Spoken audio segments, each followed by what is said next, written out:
Voqea surasini 40 kun o'qisa nimalar bo'ladi? Birinchisi, qashshoqlikdan asraydi.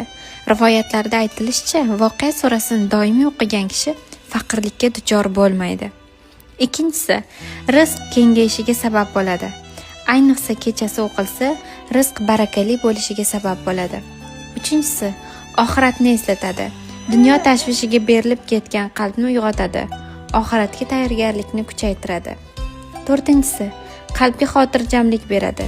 Bezovtalik, qo'rquv va ichki siqilishlarni yengillashtiradi. Beshinchisi, o'lim va hisob kuni haqida ogohlantiradi. Insonni beparvolikdan qaytarib, amallarini to'g'rilashga undaydi.